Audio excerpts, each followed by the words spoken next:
Thanks for covering last week. Let's see. All right. You guys should see an Osirix database.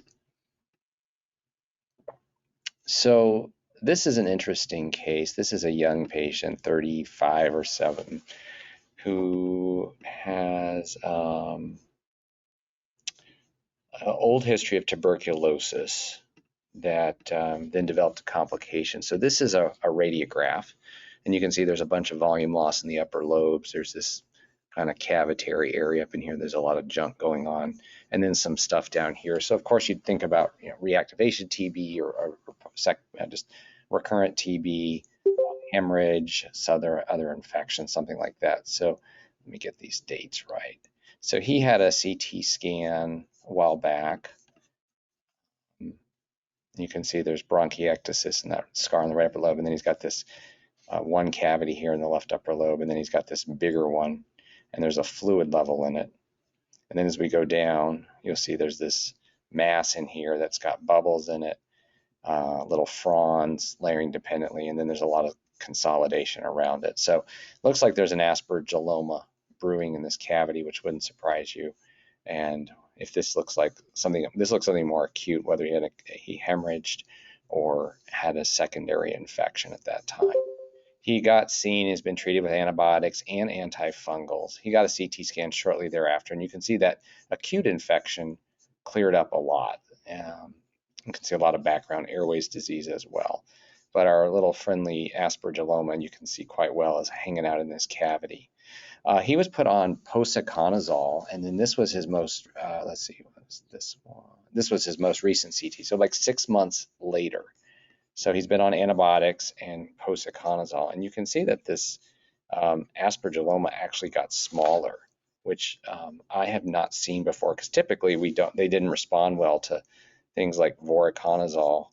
There you can compare the two. So there's the intracavitary component on the earlier one, and here it is after 6 months of therapy.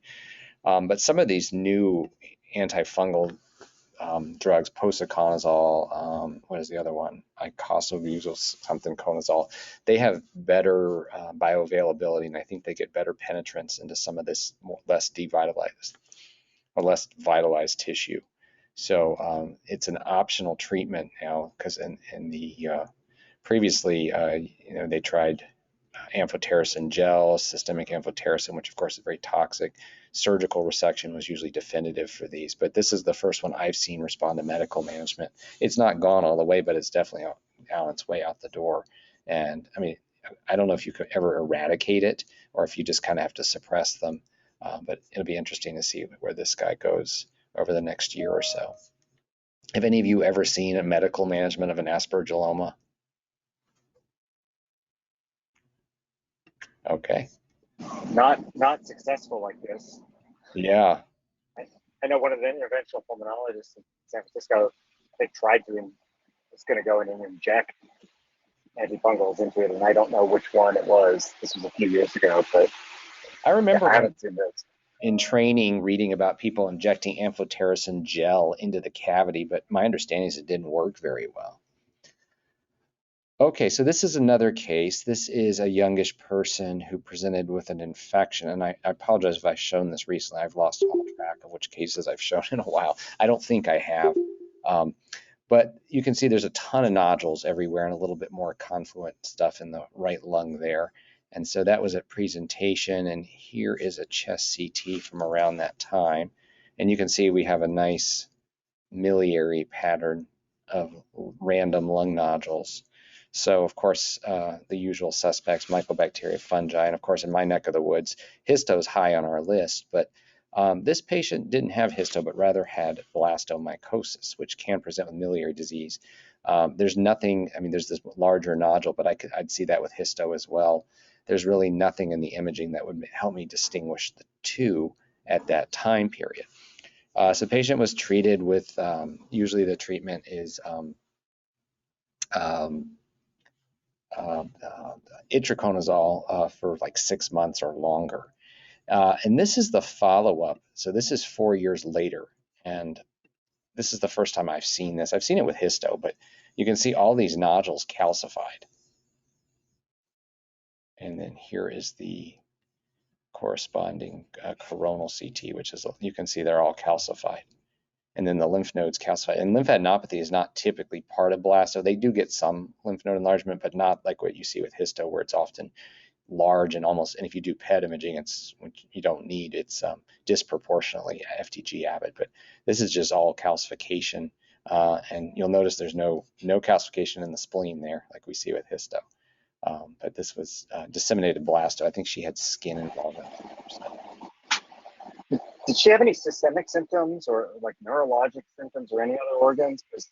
I think she had skin involvement, which is not uncommon with blasto. I don't believe she had CNS disease. I'm just always amazed, like with all the cocci that we saw and how much neurologic involvement they would get. Yeah. What looked like less disseminated disease in this. Yeah, and I'm surprised she was lucky, because a lot of people who get miliary blasto develop ARDS, and it can be fatal. So, usually when you see miliary disease, there's skin or bone involvement. CNS does occur too. It's less common than skin and bone, at least in my experience. But yeah, they can get brain abscess or leptomeningitis or osteo of like a sinus or something. All right, and then this last case is which one? Oh yeah, this is a very interesting case, and I may have shown it many years ago, but we were talking about it yesterday or 2 days ago, so I dug it back up again. So this is a patient that had a bunch of imaging for some lung abnormalities. So this was the original CT scan, and you can see there's, as I scroll, there's a lot of these bubbly looking lesions. Almost looks like there's some fibrosis. And then you get these weird cystic spaces admixed in there. But a lot of these more solid lesions down here. So that was at presentation. And then the most recent study would be this one. So I'll just put them up. So you can see we've been following them, and it had been relatively stable at that time. More of these little ground glass things. They're there. I think maybe they're a little bit bigger. There's one that's got a little halo that kind of popped up before it was more ground glass. So, and then this one got a little denser as well and got bigger. So you'd be thinking adenocarcinoma, and I think that would be a very reasonable thought. It's moving a little faster than some adenocarcinomas, since we're only about a year or so, year and a half in time, but some adenos grow at different rates. And given that it looks like there's some background lung disease, you could definitely consider that. Interestingly, let's see, I always put the right button here. Yeah, this is the older scan. This area posteriorly on the right may have even gotten a little smaller, but I think it's more that the lung opened up more, so it got stretched out. But you can see there's this more bubbly stuff in it. So they did a CT guided biopsy of this, and it is not adenocarcinoma. Anyone want to venture a guess?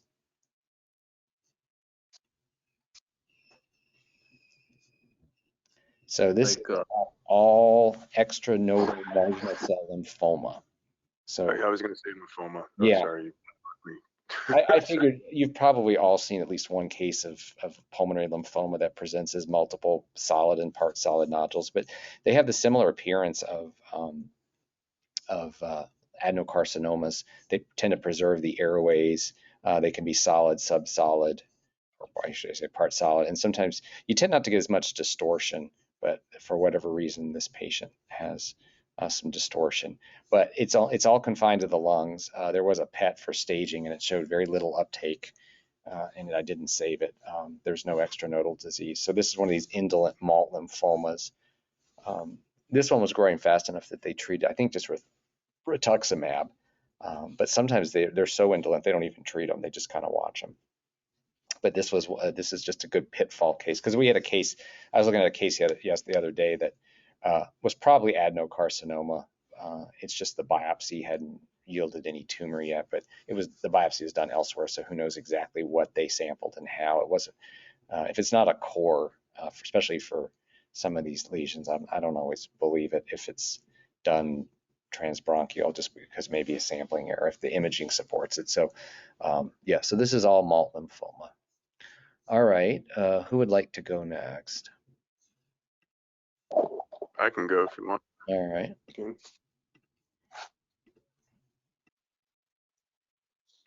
Sorry, let me. Oop, how do I get all this other stuff out of the way? There we go.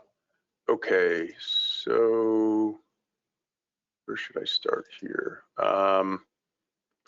So this is a gentleman who, on the outside, had a CT scan and was read to have an abdominal mass, and they thought it was going to be lymphoma.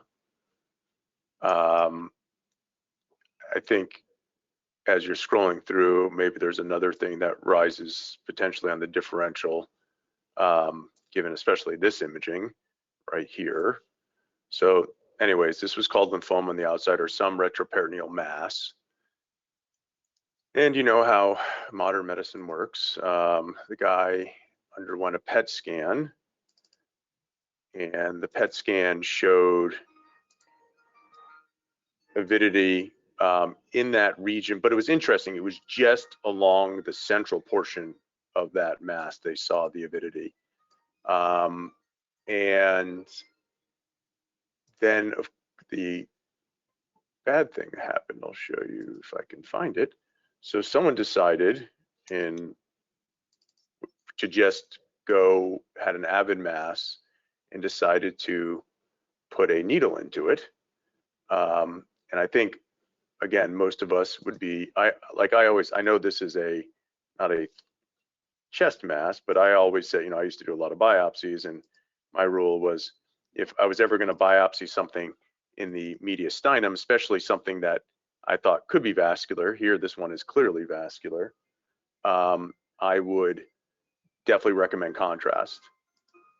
Anyways, I think people get the point here. So the biopsy came back. Fortunately, the patient didn't die from the biopsy, which is a definite possibility given that this is a large vascular pseudoaneurysm.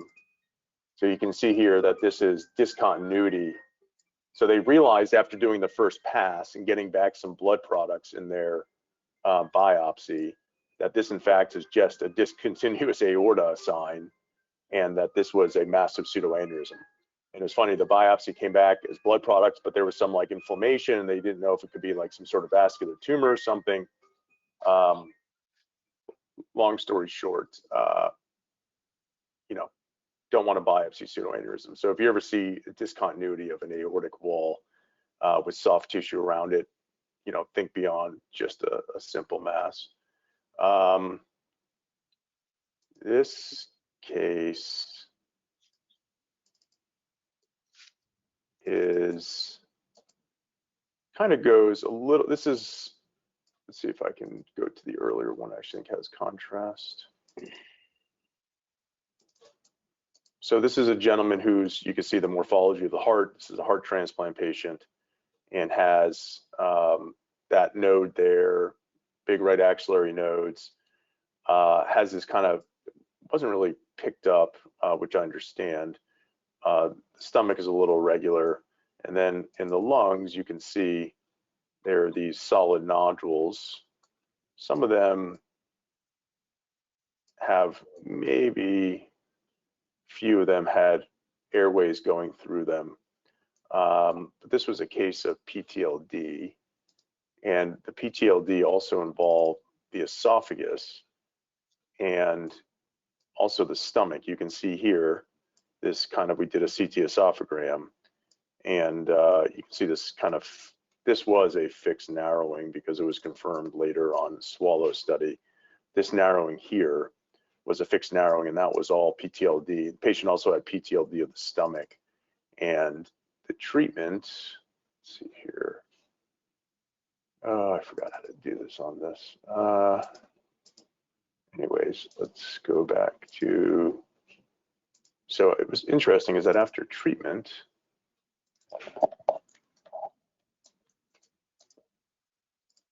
you see a lot of these nodules started to, of the PTLD kind of started to cavitate. I don't usually associate post-treatment lymphoma to start as a, you know, as one of those lesions that usually cavitates. Again, I don't know if it's cavitation or just these little bubbly areas. Anyways, this is a PTLD case that involved the stomach and the esophagus, as well as the lung and lymph nodes. And then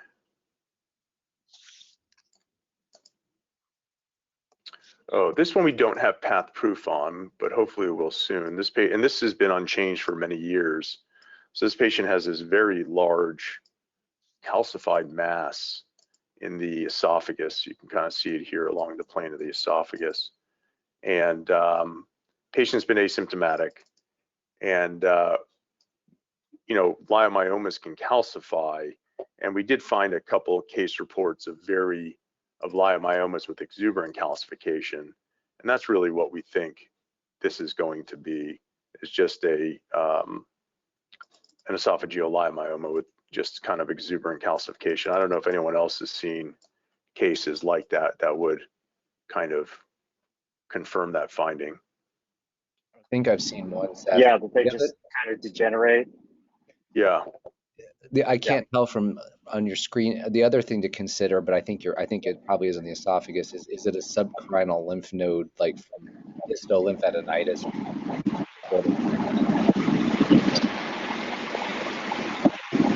Travis, can you mute it? Thanks. Sorry, I don't know what that was. I think that's Travis. He's on his phone. Yeah, I don't. It looks like it is in the wall. That would be the other thing to consider. Is it just like some lymphadenitis that, you know, like the esophageal equivalent of a broncolith? Yeah. Oh, that's interesting. And I had another interesting case. I don't know. I saved it, but I don't know where it went. But anyways, that's it for me. Those were great. Thank you. All righty. Who would like to go next? Hey, Jeff, I know Shrub, who's fellow at UCSF and staying on there, I think he has a couple cases. I don't know if he reached out to you.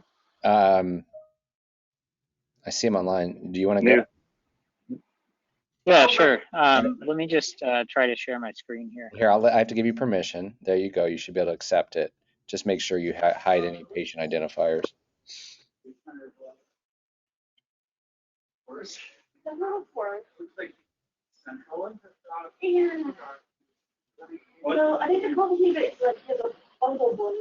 I think this thing, let me see, it's asking me to permission. Yeah. Why don't you do that? Is it asking for permission? Yeah. Let me figure this out and then maybe I can go next. Yeah, sometimes if you're on a Mac, you have to give it permission and then rejoin the meeting. Okay, well, we'll come back to you. Okay. I got one, please, Jeff. All right. There you go, David. Yeah, I think it deserves a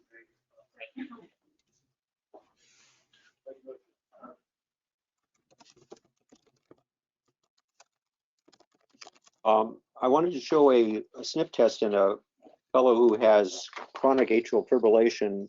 He's had several ablation attempts, and he still has atrial fibrillation. Ultimately, he got this left atrial appendage clip.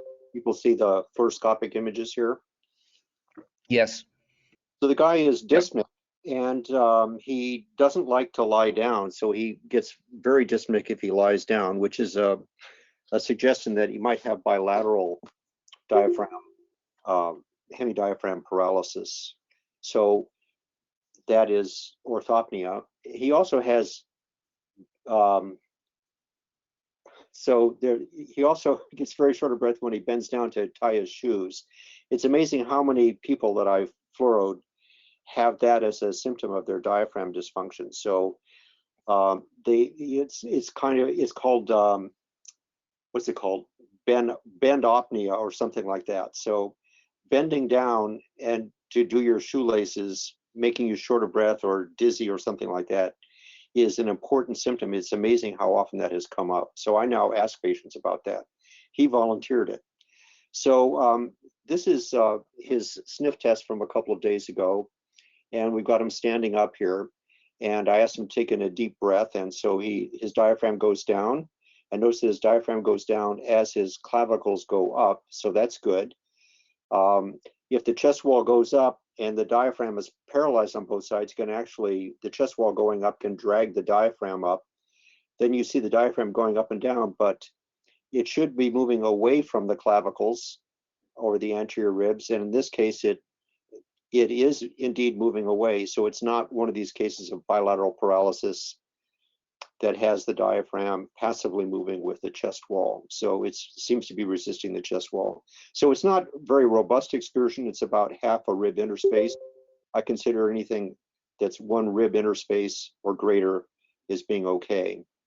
Okay, so I told him I was going to have him lie down, and so we went ahead and did that. And then this is with him supine. And now, you know, it's in the same position here, and I asked him to take in a deep breath, and you can see that there's almost no excursion of the diaphragm here. You can see the chest wall going up and down as the clavicles go up and down, and the diaphragm is doing nothing. So how do we explain what looked like, you know, weak but okay diaphragm function on the standing views? And it's really that he is using his abdominal muscles to do his breathing for him. So when he wants to exhale, he actually tightens his abdominal muscles. That pushes the diaphragm up. When I ask him to take in a deep breath, he relaxes his abdominal muscles, and his diaphragm just passively falls. But it looks like a good excursion. And this shows you why, particularly if bilateral diaphragm dysfunction is a consideration, you have to do supine imaging, because otherwise you can be fooled by that abdominal breathing with the diaphragm just moving passively, and you're mistaking that for active diaphragm excursion. So the other thing that you can ask these people, besides bending over and how do they do lying flat, is to ask them how they feel in water. So do they ever go swimming? Do they ever get short of breath if the water gets up to their chest? So that's called dyspnea on immersion.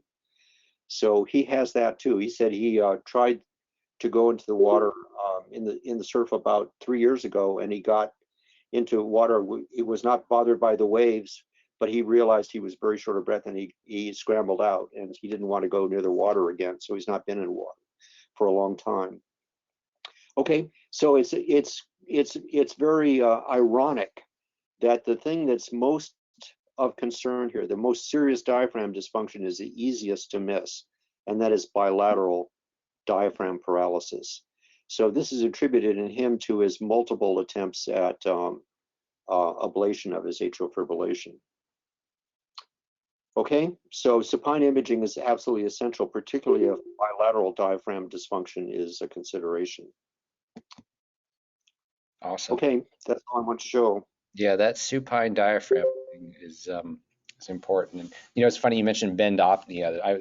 I saw it yesterday for the first time. I'd never heard of it before, but it kind of self-explains what it is.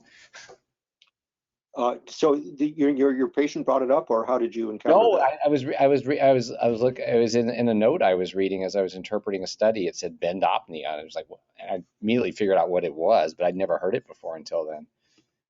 Well, the interesting thing is I'd never seen it written down before, and I thought it was my secret discovery because it was so consistent in my patients who have severe dysfunction. But then I found it in the notes yesterday. I was kind of embarrassed because I told the patient that this was our secret, that he had, you know, he had this dyspnea on bending to tie his shoes. I didn't realize it had a term. I'm sort of angry at the pulmonologist now. Yeah, there may be a more scientific term, but I like bendopnea. Yeah. Okay, guys, thank you. Yep. Oh, and I wanted to add, I just dug around a little bit. That case of lymphoma I showed, the patient does have Sjogren syndrome, which of course puts them at increased risk and would explain some of the background lung disease. Vasilios asked me about that, and that was a good point because, yeah. What, David? Including the cysts. Right. Exactly. Yeah. So thank you, Vasilios, for reminding me to look into that. Some amyloid lurking in there. Yeah. Probably. Okay. Shrav, are you ready now? Yeah, I think it should be ready. Yeah, I'll give you permission. It should let you share.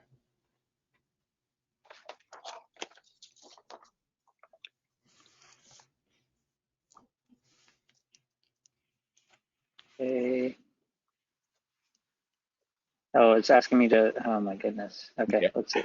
All right, we'll come back to you next. Okay, sorry about that. Peter, are you ready? Do it again. Yeah, I have two quick ones. Yeah, let's see how this pack spin works. That's not a bad idea. It's a nice little platform.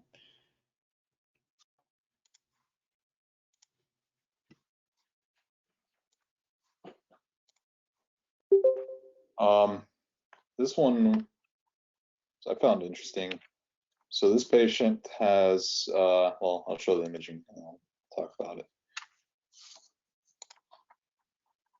So he has silicosis, and you can see just kind of the classic findings for silicosis: large, extensive progressive fibrosis, progressive massive fibrosis here in the upper lobes, and then the eggshell calcifications, obvious pulmonary hypertension with very distended right atrium. But if you go to the lower lobes, he has honeycombing also, which I found interesting. So it looks almost like a UIP type pattern towards the lung bases. So I don't see too much of silicosis. So I find these cases interesting, but I hadn't seen or I hadn't heard of a combination of UIP and silicosis. What do you guys think? I mean, there's definitely fibrosis in the bases. There's still a little too much ground glass, I think, to call it UIP, but you have nice honeycombing. I don't necessarily think they're related.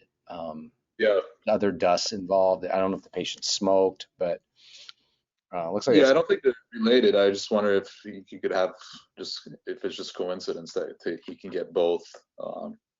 Well, you know, I wonder if Chris Meyer is available to comment on this case because he would say, well, this sort of finding has been discussed in mixed dust. Mm-hmm. Yeah. So coal dust, but I think the mixing in that is usually considered to be silica, but I've not seen pure silicosis with this much basal stuff before. Right. I agree. So I think Jeff may be onto something. So you wonder if he has an autoimmune disease like rheumatoid arthritis. I was just gonna say they get rheumatoid, right? I mean, isn't it Kaplan syndrome? And well, if you believe in that, I think. Well, I have two cases that are so. I mean, again, they have both. So Right, scleroderma is another one that they're associated with. But you know, look how severe. Look at that right heart. There's some bad pulmonary hypertension going on. And I don't think the lung disease is that bad for. I suspect that I think David's point is well taken because with pH and fibrosis in the bases, I'd really wonder about a connective tissue disease. I'll check. I'll check his autoimmune studies to see. Yeah, I know there definitely wasn't anything in his chart about an autoimmune, but I'll see if they actually worked him up. And the other thing is, what's the source of his silica exposure? Oh, he worked in construction he's in his mid-50s. He worked in construction for a long time, and then the silicosis is silica is biopsy proven. Yeah, I'm surprised they biopsied it, but I guarantee you, I mean, there's a good chance he smoked if he worked in construction and yeah, the kind of exposure. Yeah, that's a really nice case. You don't have. Sorry, Peter, you said he come with a does have rheumatoid? Sorry, no, I didn't see anything. I didn't think about. I think that's a really good thought. I didn't see anything in the chart about rheumatoid, but I'm not sure if he actually got worked up for it. How else? Yeah, what's the explanation for his really severe right heart enlargement and presumed pulmonary hypertension then? Because that would seem to fit as well with some sort of connective tissue disease. Yeah, I also just happens to have silicosis. I think the working diagnosis for his pulmonary hypertension, I'm assuming, is the fibrosis, but it's kind of out of proportion. So yeah, I mean, I agree. That would make sense. But I will. I'll check to see if they worked him up. There's no mention in the chart at all that he has connective tissue. We'll see. Very nice case. Okay, let's go back to. And I just have one more. This one I read yesterday. I found it interesting. So So here is the CT of the chest. This is a lady in her 30s with chest pain.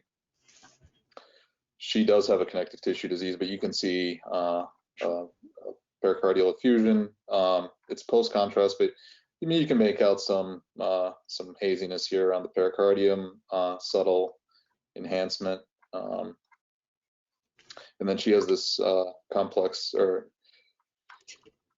appearing pleural effusion here. It doesn't look just it doesn't look like it's volume. It doesn't look like third spacing. Basically, the fluid's coming all the way up here.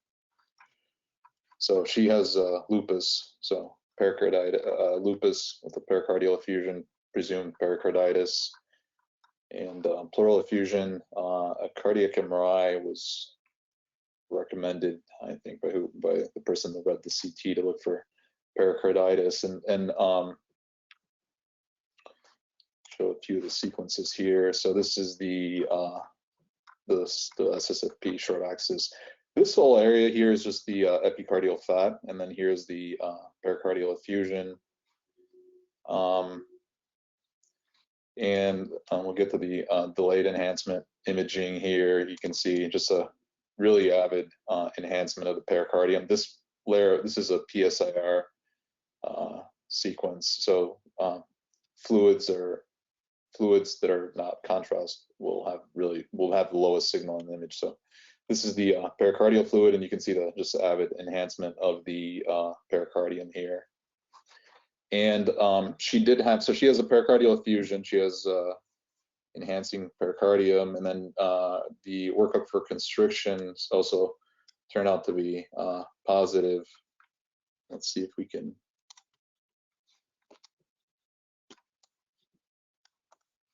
play that. So this is on inspiratory and on free breathing cine, and you can see there's some bowing of the septum inward. I had a better image of that here.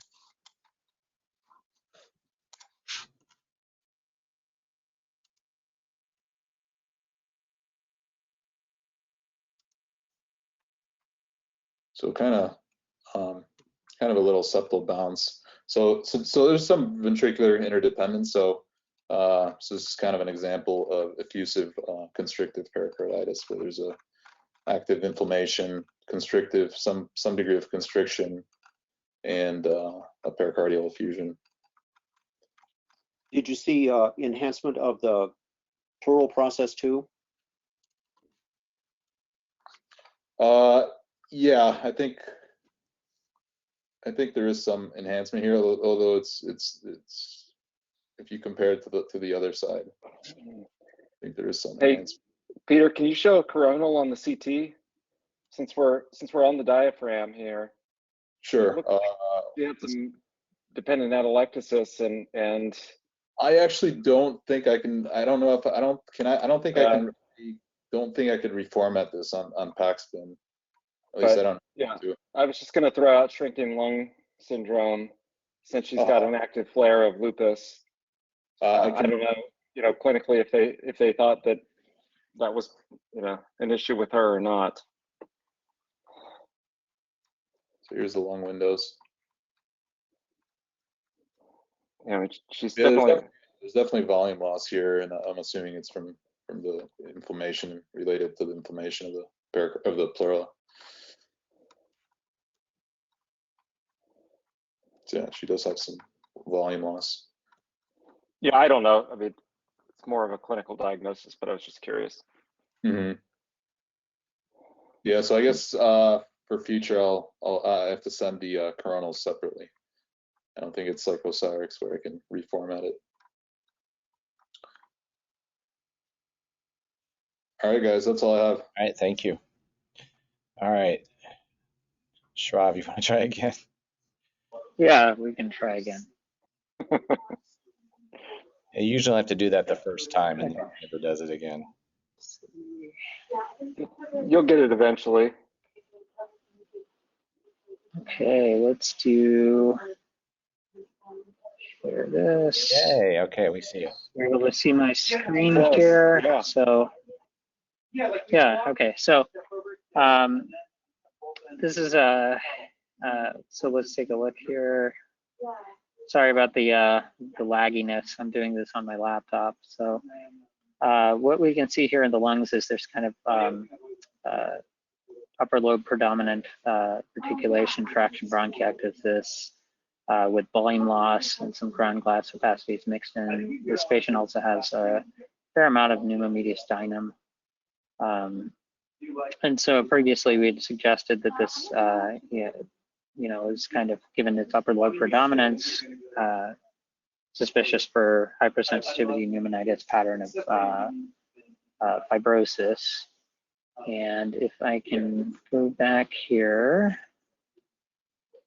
You can, a reasonable criticism, this is weird and boring. Okay, close that and then open up this one. This is the follow-up to that particular CT.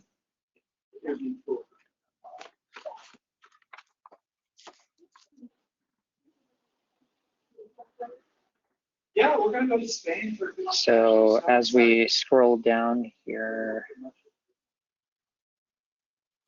wait a second. Ooh, it's really slow.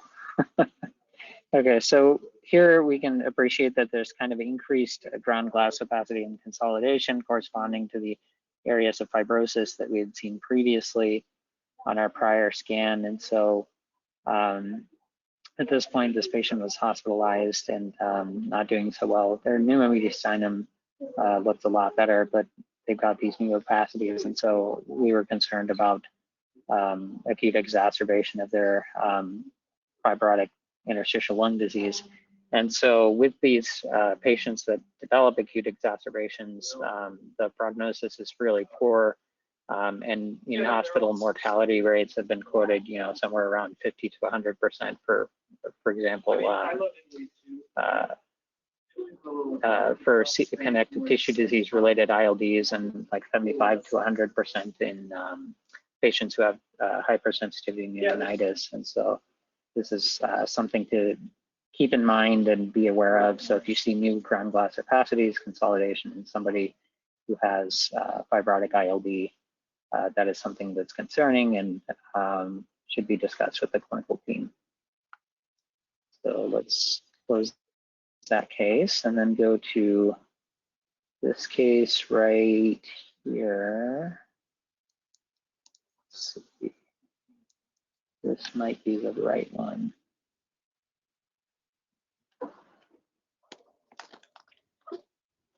Okay.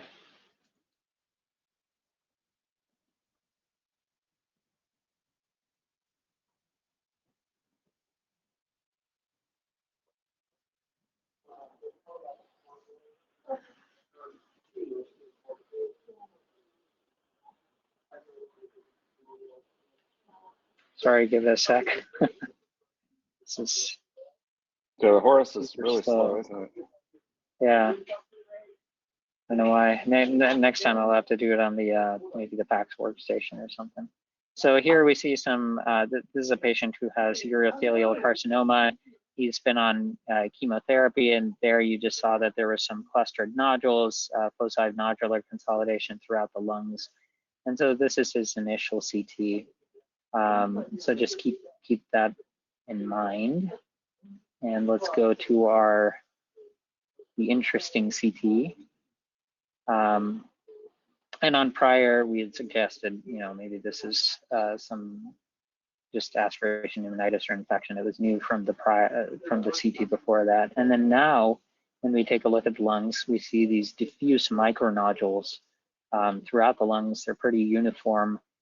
And those foci of nodular consolidation that we had seen on the initial exam had since resolved. So that's likely, there's a little bit left here at the left lung base, but it seems that these foci of nodular consolidation are resolving, and then now we've got all of these new diffuse micronodules.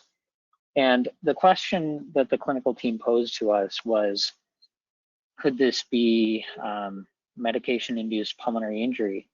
But diffuse micronodules is not a pattern that's associated with typical appearance of medication-induced pulmonary injuries. Maybe you'd expect something more like an organizing pneumonia pattern, diffuse, ground glass pattern, linear pattern, fibrosis.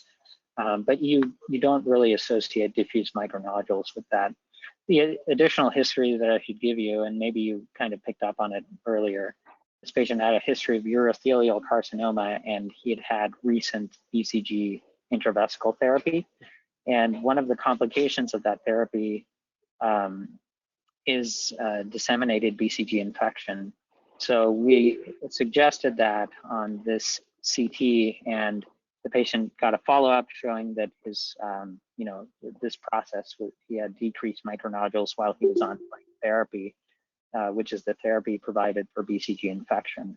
And according to the clinical picture, he wasn't really that symptomatic, and they were more concerned about medication-induced pulmonary injury, but it turned out to be BCG infection. Yeah, that's nice. That's great. So really, Yeah. it is a form of medication-induced injury. It's just, Kind of like The medication is a living organism. Yeah. Yeah. I haven't So that's all Medication-induced the pulmonary infection. I haven't seen Yeah. a case of that in a while. I don't know. I wondered if they had stopped using BCG or just they take more precautions. I don't know. I used to see about a case here, and it's been like years since I've seen one. I was thinking the same thing, Jeff. It's like, I remember I've probably seen one case in the last 5 or 6 years, and are they just using it less frequently, or are they managing this complication better? I don't know. Yeah. Cool.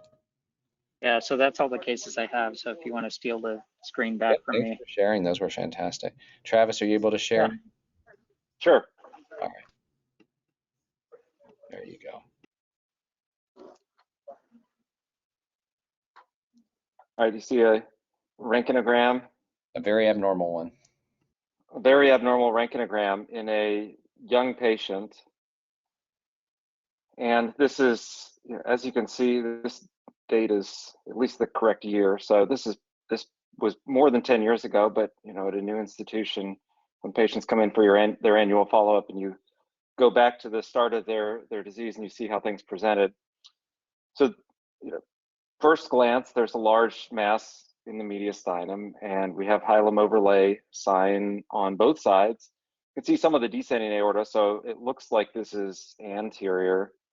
Now, one question, I never remember, is this the presence or the absence of the cervicothoracic sign? I don't remember which one it is, but clearly, you don't see it posterior or above the thoracic inlet, so it tells you it's more anterior, whichever way that sign goes. I don't remember. And then you can see there's deviation of the trachea to the right, so it's extending into the neck, or extending from the neck into the mediastinum. Which, Jeff or David or someone, which one is it? I don't remember with that sign. I'm going to defer to David on that one. That's why it's confusing. I plead It the goes fifth. above the clavicle, it's got to be posterior. That's the thing. Well, yeah, exactly, right. And this one's not posterior, as you can see. And this guy is young, so he's 18 at the time of this, and it's fairly uniform. We don't have a contrast enhanced exam at the time, but maybe a germ cell tumor, maybe lymphoma in a patient of this age. Probably not thymic origin, but this turned out to be none of those. Any guesses? Rare location for a very rare location for an extremely rare tumor. How old was he again? Young. He was 18. Here he is now, just to show you that this was 5 years later, and he still looks like this. He's been disease-free after they resected it. I will point out, I don't have a sniff test, but I have the CT thinned Kruse sign of his diaphragmatic paralysis from sacrifice to the phrenic nerve when they resected this thing. Mm-hmm. Neuroblastoma? So, no, this turned out to be a desmoid tumor. What? Which, yeah. It's interesting because they usually invade whatever's in, sort of get stuck into things. Well, yeah, I mean, I think you could argue that in the neck. Yeah. But so, yeah, I mean, so histologically, these aren't malignant. They can recur. They can be multiple. This was just a single one. And I looked because I was wondering, could this be something familial? This was just sporadic, and like 90% of them are sporadic. There's 2 genes that can be involved, including the APC gene, like with familial polyposis, but this was a sporadic germline or sporadic mutation, presumably. So yeah, I mean, just to throw that, add that to your, number 100 on the anterior mediastinal differential.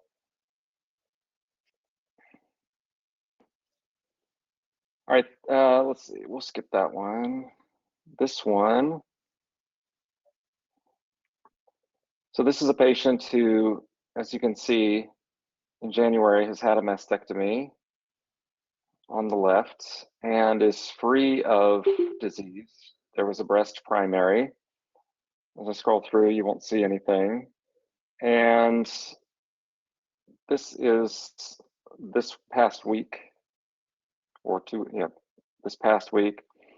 And now you can see they have just innumerable bilateral nodules in a random distribution. And morphologically, these have a very characteristic appearance, that they're solid with surrounding little halos here. This is not some disseminated infection.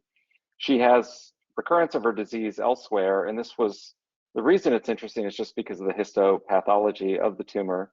So what's the primary, or what's the histology of her breast tumor? Anybody?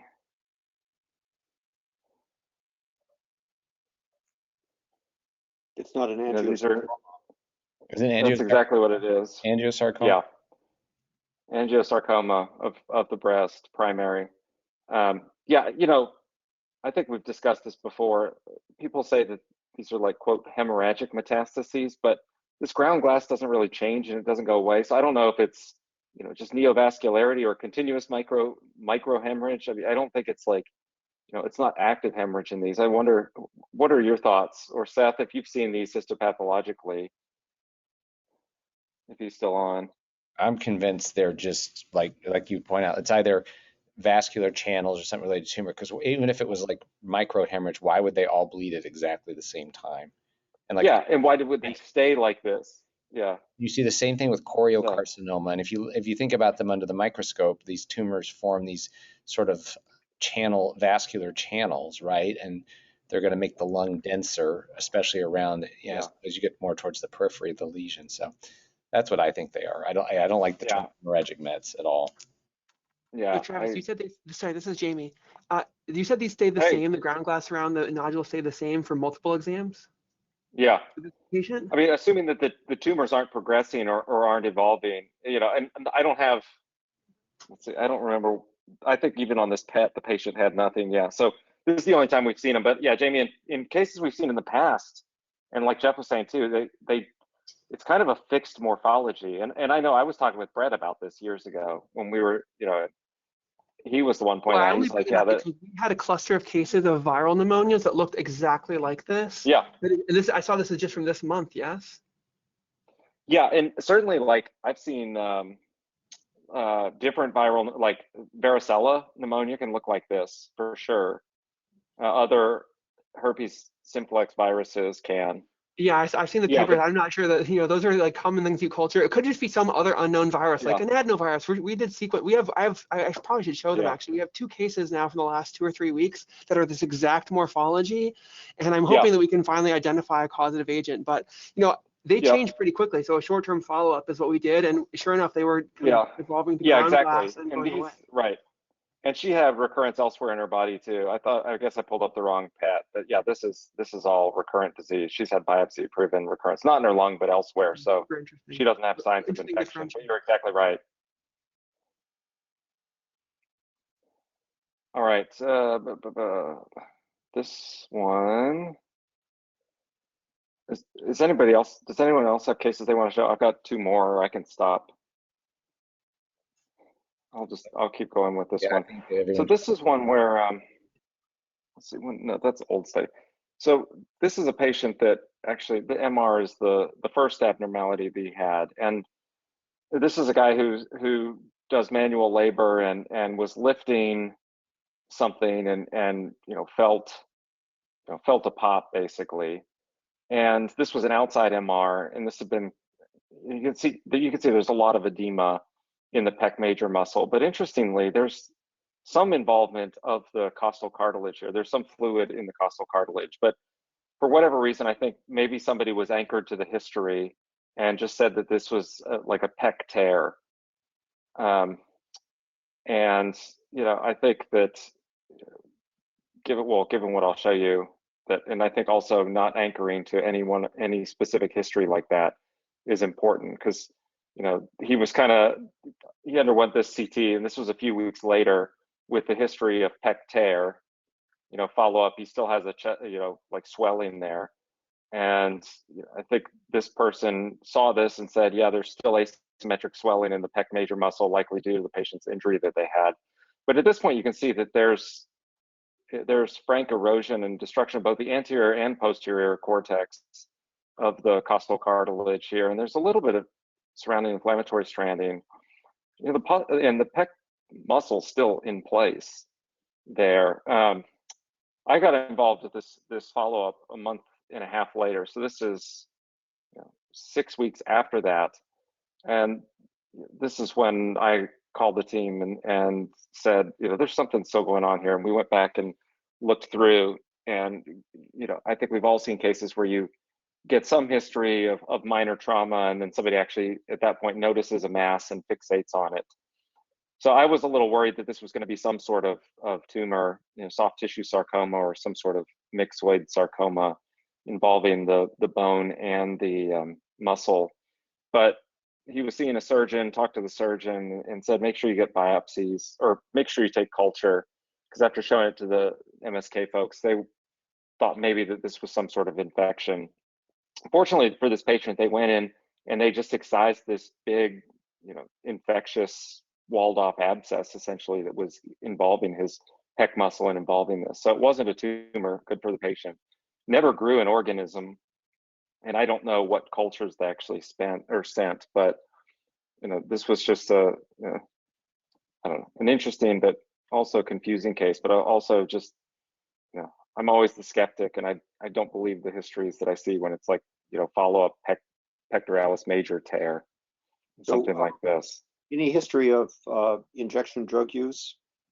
No. Yeah, right. Because just like how did they seed an infection in this area? I have no idea. Yeah, no, good question. And then I'll show the last one here since I've got time. We don't have a causative agent, but the pretty classic appearance. And so this is the follow-up study from last week, and he's finally seeing pulmonology now. But you can see that he has some areas of irregular consolidation, nodular consolidation. And I think when we see this entity discretely, and I think you can already tell what it is even looking through the lung windows at the attenuation of this. This is like the one benign thing that often looks spiculated, or frequently looks spiculated like this. And I don't know exactly why, but sure enough, when you look on soft tissue window, you can see this is about as fatty as exogenous lipoid pneumonia can get. So we don't know what he's taking yet, because he's just seen pulmonology now, and nobody's questioned him. And when you look through the medication list in Epic, there's 75 medications listed, and none of them are actually over-the-counter things, like mineral oil or any sort of oil, other oils that he's taking. But this is going to be not adenocarcinoma as it was, or metastatic disease as it was referred to us as, but exogenous lipoid pneumonia. We just have to figure out what it is that he's inhaling and aspirating. So when you look at his upper abdomen, does he have a whole lot of stool? Does he look constipated? Good question. Yeah, that's a really good question. Like looking for mineral oil? Right. And no, he does not. No. Okay. So we'll see. Yeah, I think the strangest one I ever saw was somebody that was putting olive oil nose drops in every night before they went to sleep. I don't know. You can find some weird stuff on the internet these days. Well, that's a folk remedy. When I was a resident, we published 2 cases of that in babies, where their grandmothers were doing the exact same thing. They had colds and they put olive oil in their nose. And of course, babies are obligate nose. Oh, you have infants? Yeah. You have cases of it? Oh, wow. Okay. I'll find the paper and send it to you. But yeah, That's great. it was olive oil in the nose of babies. Travis's patient is 78 years old, so I don't think his grandmother is around to do that sort of thing. Yeah, you don't know. There's some people you could do the math. No, I'm kidding. No, but yeah, and we shown what Vicks Vapor Rub, and that's another one that, or people put stuff like that in their nose. Yeah. All right. Well, great cases today, everybody. Thank you very much, and I will talk to everybody next week. Thank you. Bye, everyone. Thanks.